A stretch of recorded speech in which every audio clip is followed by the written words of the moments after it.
Seja muito bem-vindo à terceira parte do consultório. Hoje vamos também falar sobre a doença celíaca. Muito provavelmente já ouviu falar sobre a intolerância, a chamada intolerância ao glúten, mas não são exatamente os mesmos conceitos e é exatamente para nos ajudar a clarificar quais os sintomas que já tenho comigo a doutora Inês Bento, que é médica da especialidade de Medicina Geral e Familiar, assim é. Seja muito bem-vinda, doutora Inês, é um gosto recebê-la aqui no consultório. Muito obrigada, Diana. É um prazer para mim também estar aqui presente e para falarmos aqui de um tema tão pertinente e importante, cada vez mais frequente também nas consultas de Medicina Geral e Familiar. Muito bem. Doutora, se calhar começámos mesmo pelo início, porque se calhar é um tema que não é familiar a toda a gente.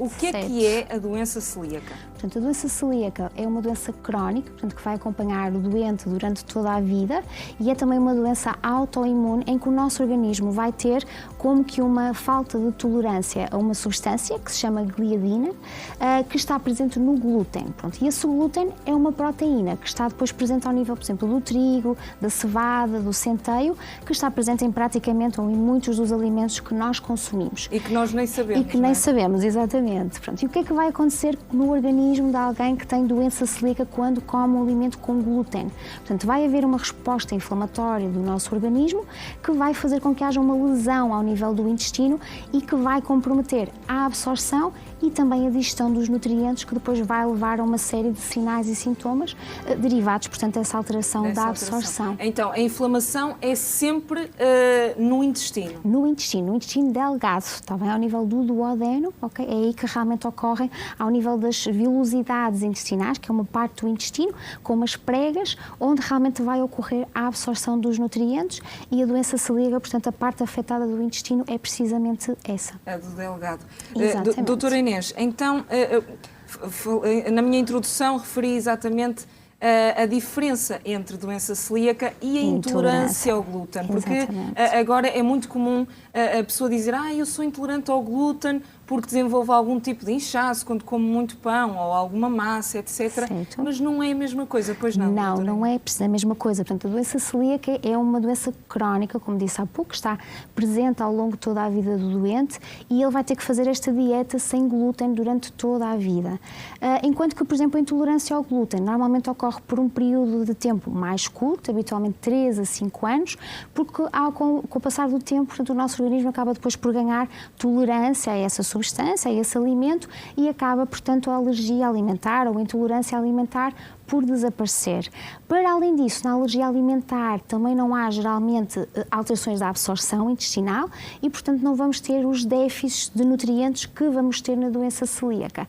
E em termos de diagnóstico, portanto, enquanto que na doença celíaca, como depois provavelmente também vamos falar, é necessário haver alterações ao nível mesmo da biópsia intestinal e alterações ao nível das análises. Antes de falarmos do diagnóstico, doutora Inês, desculpe interrompê-la, se calhar vamos clarificar quais são os sintomas de um doente realmente que venha a manifestar a doença celíaca. A doença celíaca. Pronto, os sintomas mais frequentes são sintomas habitualmente digestivos. Pronto, e estes habitualmente são mais frequentes quando esta doença se manifesta na criança. O diagnóstico, assim, o sintoma mais frequente é a diarreia, que muitas vezes pode acompanhar também de perda de gordura nas fezes, que lhe dá assim um aspecto mais amarelado ou gorduroso, a que nós chamamos a esteatorreia. Depois pode haver também mais flatulência, arrotos, a tal distensão abdominal. Perda de peso também é um dos sintomas que pode estar presente e que na criança e adolescente pode muitas vezes levar a que haja um atraso no seu crescimento. Dor abdominal, portanto, também é um dos sintomas. E outro sintoma também muito frequente e que nós vemos muito, que é muito inespecífico, que é a fadiga e o cansaço, que estão então relacionados com esta alteração da absorção e da nutrição.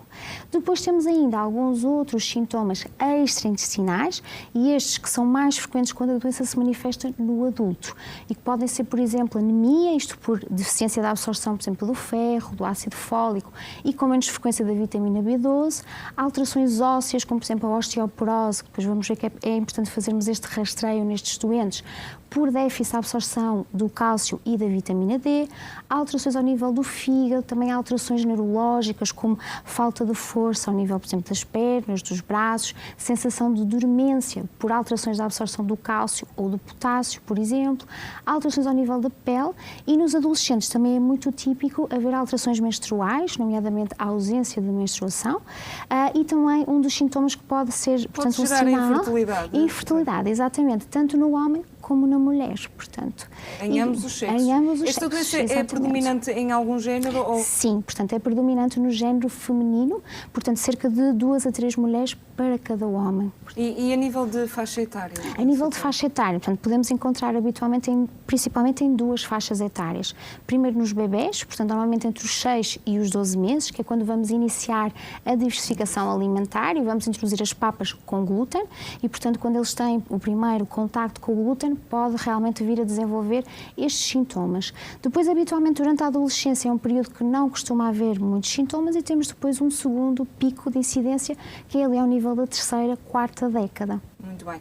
Doutora, para chegarmos ao diagnóstico não precisamos deste quadro redondo que acabou de enumerar. Ou seja, quando é que é o momento que realmente ativa aí o alerta de que realmente poderá ser uma doença celíaca. Pronto, não precisam de estar realmente, portanto, todos os sintomas presentes, mas realmente tivemos um caso de uma diarreia muito prolongada, acompanhada de uma perda de peso, devemos depois avançar para os testes de diagnóstico que são necessários fazer. Muito bem, então e que testes são esses, doutora? Portanto, normalmente é preciso, o diagnóstico definitivo faz através da realização de uma biópsia intestinal, portanto, uma biópsia ao nível do duodeno, que é feita através da realização de uma endoscopia digestiva alta, em que realmente vai, portanto vão, uma endoscopia através da boca, portanto vão até ao estômago e depois vão um bocadinho mais até ao duodeno, retiram um bocadinho do tecido e depois esse tecido vai mostrar as tais alterações que falamos há pouco, em que há uma atrofia das vilosidades intestinais. Portanto, esta é para o diagnóstico assim definitivo, habitualmente é necessária a biópsia. Depois, para além disto, temos também algumas análises sanguíneas que vão fazer o quê? Portanto, vão medir os anticorpos que os doentes com doença celíaca vão, portanto, formar quando estão em contacto com o glúten. Portanto, como isto é uma doença autoimune, vai atacar o próprio corpo e temos esses anticorpos que podemos medir, que habitualmente são os anticorpos antitransglutaminase, assim uns nomes estranhos. Pronto, este é aquele que nós usamos assim mais, antigliadina e antiendomísio. Pronto, habitualmente o antitransglutaminase costuma ser suficiente, mas, por exemplo, nas crianças mais pequenas costumamos combinar os dois. Em relação ao que disse há pouco, em relação à biópsia, pronto, muitas vezes nas crianças, uma vez que a endoscopia é realmente um exame um bocadinho invasivo, se os anticorpos forem realmente muito altos, tivermos uma clínica muito suspeita, muitas vezes decidimos em conjunto com os pais a não realização da biópsia. Muito bem. As análises clínicas, doutora, podem já apresentar alguns valores que indiquem que realmente pode ser a presença da doença celíaca? Em relação, como falei, os anticorpos estarem positivos, portanto, poderá ser aí para fazer o diagnóstico, e temos também depois outras alterações a nível sanguíneo, a nível das análises, que também nos podem fazer levar a pensar que estamos perante uma doença celíaca, nomeadamente a presença de uma anemia, de uma deficiência de ferro, por exemplo, deficiência de ácido fólico, deficiência de cálcio, portanto, tudo isso ao nível das análises, se calhar juntamente com uma clínica suspeita, que nos faça suspeitar, portanto, diarreia, perda de peso, queixas de flatulência, podem-nos realmente levar a colocar a hipótese de uma doença celíaca. De uma doença celíaca. Doutora, e nesses testes, quando é que se chega à conclusão, então, que não é doença celíaca, mas sim uma intolerância ao glúten? Ao glúten. Pronto, no caso da intolerância ao glúten, portanto, estes testes vão ser negativos. Portanto, este tal anticorpo antitransglutaminase é negativo e quando é feita também a biópsia a nível intestinal, a biópsia também não vai mostrar essas alterações típicas da atrofia das vilosidades intestinais. Muito bem.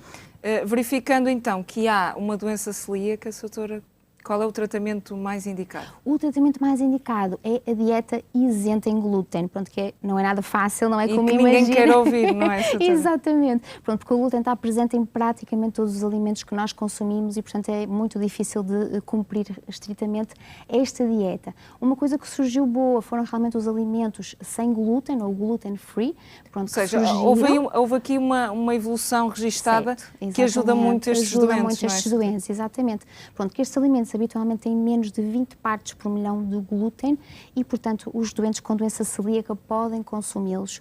Outra coisa que é muito difícil também para eles é que têm que ler os rótulos sempre de tudo e saber a composição de tudo para ver se realmente não tem glúten. A doutora dá uma ajuda aos seus pacientes com esta doença a aprender a ler os sim, rótulos. os rótulos, sim, exatamente. E há também depois, pronto, um panfleto da Associação Portuguesa de Celíacos que nos ajuda um bocadinho com uma classificação em 3 P's, que são então os alimentos proibidos, os alimentos perigosos e os alimentos, portanto, que são passíveis de ser comidos, que são permitidos. Então, quais são esses alimentos? Dar alguns exemplos. Por exemplo, sim. Os alimentos que são proibidos são todos aqueles que contenham, portanto, a farinha de trigo, centeio, cevada, está bem? Tudo o que sejam as bolachas, os biscoitos, os bolos, portanto, de pastelaria, tudo o que leve farinha, o pão, tudo, portanto, tudo que sejam as massas, os panados, as alheiras, as delícias do mar, por exemplo. E outra é que muitas vezes é fácil realmente identificar que a farinha vai gerar isso, mas nós não temos conhecimento que alguns alimentos vão ter essa farinha, não é? E, por exemplo, a alheira é um caso desses que, se calhar, muitas vezes se conhece que aquilo é feito de pão, não é? Exatamente. E em termos das bebidas, por exemplo, também o facto da cerveja e o whisky, como são feitos a partir do malte, que é um cereal, também não podem, portanto, ser consumidos pelos doentes com doença celíaca. Depois temos alguns que são assim perigosos, que temos que ter algum cuidado, alguns queijos, os iogurtes, tudo o que sejam refeições preparadas, por exemplo, tudo o que sejam, por exemplo, os amendoins, todos aqueles aperitivos, também são, portanto, perigosos e os doentes com celíacos devem ter algum cuidado. E em relação aos alimentos permitidos, temos, por exemplo, o arroz, a batata, a quinoa, por exemplo, tudo o que sejam legumes, fruta, leguminosas, a carne, o peixe, os ovos, tudo isso pode ser consumido. E em termos das bebidas, temos, por exemplo, o vinho e a cidra, que como vem da fruta, portanto, podem ser consumidos por estes doentes sem qualquer problema. Sem qualquer problema. Doutora, como é que é a vida depois do diagnóstico de um doente com doença celíaca? Porque realmente há um estigma em relação à doença. Certo. E de que vamos ficar limitados socialmente ou não podemos conviver. Certo. Podemos tornar isto um bocadinho mais fácil ou mais leve para estes pacientes, pelo menos na parte social? Social, certo. E sim, o prognóstico, pronto, que acaba por ser da doença, se o diagnóstico for feito atempadamente e principalmente se o doente cumprir a dieta, portanto, da melhor forma que conseguir, o prognóstico é muito bom. Praticamente eles são pessoas, têm que ter realmente aqueles cuidados, pronto, com a alimentação, mas em termos de prognóstico, o prognóstico é bastante bom. Relativamente à inserção na sociedade, por exemplo, em relação às crianças e aos calhar bebés, é a parte mais que é a difícil, parte um bocadinho mais difícil, porque muitas vezes pensamos, eles não podem ir a festas, não podem ir a convívios, não, portanto deve ser o contrário, porque eles precisam de socializar, precisam de não se sentir, portanto, excluídos. Devemos realmente avisar os anfitriões da festa, portanto, temos ali uma criança com doença celíaca que precisa, portanto, ter alguns cuidados, ou o próprio levar a própria comida, não é, com ele, para poder também comer e ir à festa na mesma e conviver com as outras crianças. Doutora, mas deixando aqui, por exemplo, a recomendação para os pais, numa festa de criança, o que é que poderia uma criança comer? Normalmente dos doces ou dos snacks disponíveis? Fruta? Certo, portanto levar, por exemplo, a fruta... Tangerina não, queria referir. Gelatina também é permitido? Gelatina também é permitido, certo. E tudo o que seja feito, nomeadamente, por exemplo, do arroz, da quinoa, pronto, há pessoas que fazem mesmo pão de uma forma diferente, não utilizando, portanto, o glúten, e podem fazer bolachas, nomeadamente, pronto, têm que realmente adaptar, e a fruta, pronto, será sempre aqui uma boa hipótese. Ovos também, por exemplo, os ovos cozidos, também podem comer ovos, e os legumes, por exemplo, palitos de cenoura, eventualmente, portanto, tentar adaptar a alimentação às crianças. Outra coisa, doutora, normalmente, e nós temos uma gastronomia que também contém muitos molhos, certo. E esses molhos também podem conter farinha, não é? Certo, exatamente. É preciso estar atento. Muito atento aos molhos, lá está. Tentar ler sempre o rótulo da embalagem, está bem? Porque nada é seguro e é isso que devemos sempre ensinar mesmo às crianças, quando não têm a certeza se podem comer ou não podem, não comer. ok? Pronto. E num restaurante, doutora, quando não há rótulos? Depois, num restaurante. Qual é a atitude a tomar? A atitude é realmente tentar falar com o chefe de cozinha, pronto, não é para realmente perceber, porque muitas vezes os empregados nem sempre sabem concretamente de que é feito o prato, e realmente tentar falar com o chefe e tentar perceber concretamente o que é que leva à refeição. Muito bem. Doutora Inês, a doença celíaca é hereditária? E sim, há realmente um componente hereditário, um componente genético importante. Pronto, e chegou-se à conclusão que existirá cerca de uma prevalência de 10% dos familiares em primeiro grau, ou seja, o pai, a mãe, um irmão, de alguém com doença celíaca que venha a sofrer de doença celíaca também. Daí que seja muito importante fazermos o rastreio, portanto, nestes familiares, que é feito com aquelas análises que eu já falei, portanto, há pouco. Doutora Inês, existe uma maior incidência desta doença no mundo ocidental, Europa Ocidental e Estados Unidos também. Por que é que isto acontece, doutora? É por causa da dieta? E sim, tem muito a ver também com a dieta, pronto, porque nós também, além de comermos muitos alimentos com glúten, penso que terá também mais a ver com o facto de termos um serviço de saúde também mais desenvolvido, os doentes reconhecem melhor os seus próprios sintomas e conseguimos também fazer melhor o diagnóstico. O diagnóstico. Exatamente. Mas é uma doença que é subdiagnosticada? Sim, muito, exatamente. Pronto. Estima-se o último estudo que foi feito relativamente à prevalência da doença celíaca aqui em Portugal, mostra que há cerca de 1% de doentes celíacos em Portugal. Como dissemos há pouco, tem sido feito o diagnóstico muito na idade adulta, mais do que em crianças como era antigamente, portanto mudou aqui um bocadinho, portanto, este paradigma. Pronto, e realmente esta prevalência é de cerca de 1%, então. De 1%. Exatamente. Muito bem. Doutora, quando é detectada a intolerância ao glúten, os hábitos devem ser os mesmos do paciente celíaco?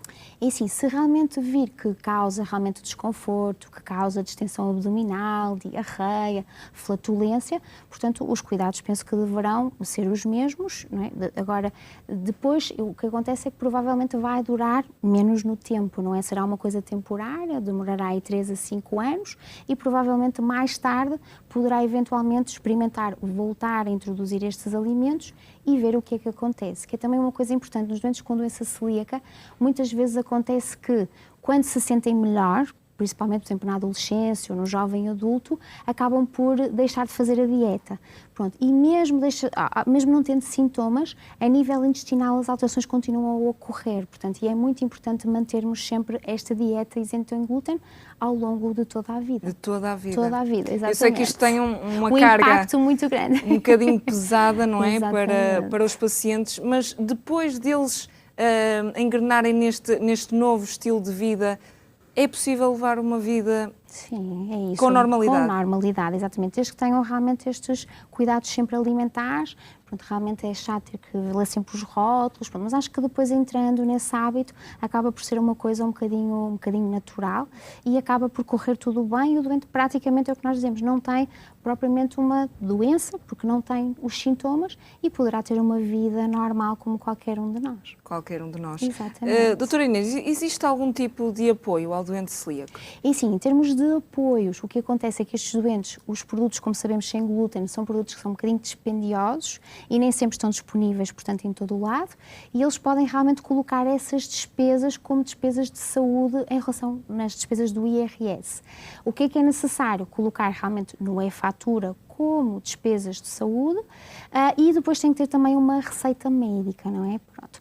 Outra coisa que eu acho que é importante referir é realmente o site da Associação Portuguesa também de Celíacos, que acho que é um site que tem muita informação, que pode ajudar, informação relativa ao diagnóstico, aos alimentos que falamos há pouco, tem uma lista exaustiva exatamente dos nesse alimentos. Site, não é? Exatamente, nesse site, se procurarem mesmo no Google, tem, portanto, os alimentos que podem e não podem comer, tem também uma parte de perguntas e respostas, como aquela que vamos também ter aqui, e tem também receitas que os doentes também podem utilizar. Portanto, acho que também é mais uma ferramenta que eles podem ter aqui como apoio. Como apoio, muito bem. São boas notícias, exatamente, não é? Que pode realmente facilitar, porque estes alimentos normalmente são realmente muito dispendiosos, não é? Ainda, mas estamos num bom caminho. Estamos no bom caminho, é isso. Porque realmente há uns anos não existiam Nem sequer existiam, exatamente. Doutora, há pouco falou na parte das festas de anos, no caso do doente celíaco, realmente ser criança. Certo. Mas não falámos de uma parte que também é muito importante, que é a escola, que é onde eles passam a maior parte do tempo. Aqui a ponte entre encarregados de educação e o corpo docente é muito importante. É muito importante, claro que sim. Deve haver sempre, portanto, uma grande comunicação. Comunicar primeiro o diagnóstico e, acima de tudo, também comunicar os cuidados alimentares que a criança ou que o adolescente devem ter, até para ele conseguir comer eventualmente na cantina, não é? Ou por produtos preparados mesmo lá, ou levando até de casa, mas para que a criança não se sinta marginalizada, nem se sinta diferente em relação aos colegas, e por isso é muito importante que os pais façam essa ponte realmente com a escola e com os professores. Este estudo de inteirar-se da doença também cabe aos professores também ler um bocadinho, não é? Um pouquinho, certo, exatamente. Acho que deve tudo. Portanto, quando temos realmente uma criança que frequenta uma escola e que tem uma doença celíaca, penso que realmente o corpo docente também deve ter esse cuidado de tentar perceber um bocadinho mais em relação à doença para poder ajudar, não é? Que na criança não é normalmente muito fácil, eles não percebem muito bem, não é? Tem alguma dica, doutora, a dar aos pais? Em relação às dicas, acho que acima de tudo é tentar não transmitir muita ansiedade. Muitas vezes os pais também ficam um bocadinho ansiosos e é importante não transmitirmos isso para a criança, para ela não ficar com muitas preocupações. Pronto, na criança mais pequena, por exemplo, quando ela quer muito um alimento, porque o irmão está a comer, ou o amigo e ele não pode comer, tentarmos encontrar um que seja o mais semelhante possível, para ele não se sentir assim muito diferente do outro.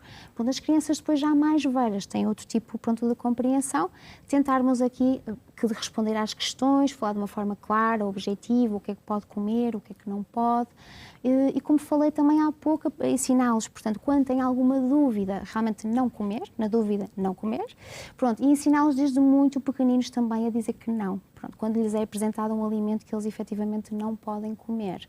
Por exemplo, outra dica, nas viagens, ter sempre muito cuidado quando vão de férias ou em viagens, ter sempre realmente o cuidado de levar os alimentos, termos onde confeccionar, portanto, os alimentos para estarmos seguros de que não há nenhuma contaminação, nem há presença do glúten. E em termos das viagens, também sabermos se o local para onde vamos, ou levamos os alimentos connosco, e na impossibilidade de os levar, sabemos se existe algum sítio que realmente venda produtos sem glúten, não é? Para podermos ir lá comprar. Pelo simples não, também tentar consumir alimentos, se calhar, o mais puro possível, não é? Não tão processados que, efetivamente, quanto mais processados, maior a probabilidade, exatamente, não é? Maior a probabilidade de terem glúten. De terem glúten.